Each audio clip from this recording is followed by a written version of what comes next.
आज आप क्यों इतना रोता पिटते आए हो बच्चे? 7वां महीना लगा ना आपका, क्या हुआ? हैर है? डॉक्टर साहब, अब मेरे घर वाले मुझे कहते हैं कि तुम ड्रामे करती हो। अच्छा, मुझे बहुत ज्यादा सांस ड्रामे क्या? चढ़ता है। मतलब क्या तुम्हें होता है, क्या प्रॉब्लम्स आ रही हैं मुझे बताओ।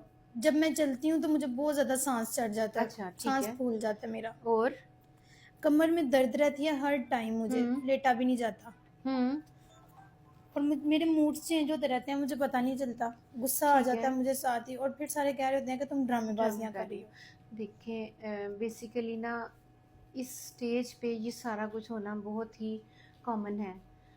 लड़कियां ड्रामे नहीं कर रही होती। अगर कोई पेशेंट कंप्लेन करता है कि उसको ये प्रॉब्लम हो रही है तो काइंडली उसको सुना करें। सांस जब चढ़ रहा है तो सांस चढ़ने का मतलब है कि देखिए बेबी ग्रो कर रहा है। जब वो ग्रो करता है तो उसके लंग्स कंप्रोमाइज़ हो रहे हैं। उस पेट में जहाँ पे सिर्फ इंटेस्टाइन थी, मैदा था, लंग्स थे, वहाँ पे अब बेबी भी आ गया, उसके साथ प्लेसेंटा भी है, उसके साथ पानी भी है, तो उसने कंप्रेस करना है जिसकी वजह से सांस चढ़ता है।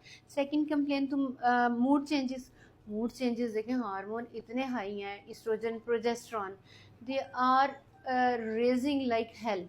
तो उन्होंने इसके मूड स्विंग्स करने ही करने हैं। जब इतने ज़्यादा मूड स्विंग्स होंगे तो वो बेचारी she is coping up with her hormones and her mood swings. उसको आपने उस वक्त प्लीज़ प्लीज़ प्लीज़ बहुत ही ज़्यादा साथ देना है।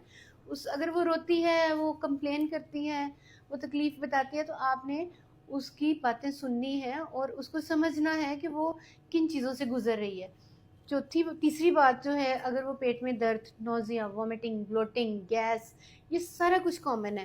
प्रेगनेंसी में एक बच्चे की हालत ऐसे होती है जैसे कि एक कैंसर पेशेंट की होती है, क्योंकि एक चीज़ अंदर ग्रो कर रही है जो कि एलियन है, जो कि एक कैंसर की तरह से है। तो ये सारी चीज़ें होनी है उसके साथ। कमर में दर्द, उसकी कैल्शियम डेफिशिएंसी, उसकी आयरन डेफिशिएंसी, उसके मसल स्ट्रेच हो रहे हैं, उसके जॉइंट्स जो हैं वो खुल रहे हैं, हर चीज़ में उसको तकलीफ़ हो रही है। तो प्लीज़ उसकी तकलीफ़ों को समझें। आपको मैं दवाइयाँ देती हूँ, आपने मेडिसिन तो लेनी है।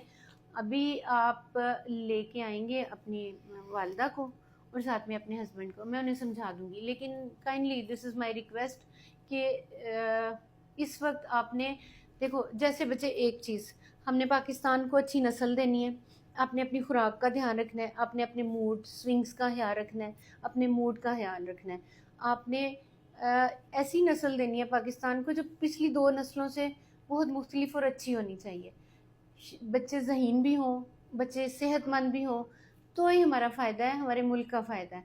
कुछ आपको सप्लीमेंट्स हम लिखेंगे, लेकिन आपने अच्छी चीज़ें सुननी है, आपने कुरान सुनना है, आपने नमाज़ पढ़नी है। अगर आप मतलब कोई मुस्लिम नहीं है, you can go for your, जो भी आप करते हैं वो करें, ताकि आप अच्छी चीज़ें अपने बच्चों को दें, आपके बच्चों की ब्रेन ग्रोथ अच्छी हो, आपके बच्चों की सेहत अच्छी हो। ठीक है? आपने अपनी वालदा को लेके आना, मैं उन्हें फिर सारी चीज़ें समझाऊंगी।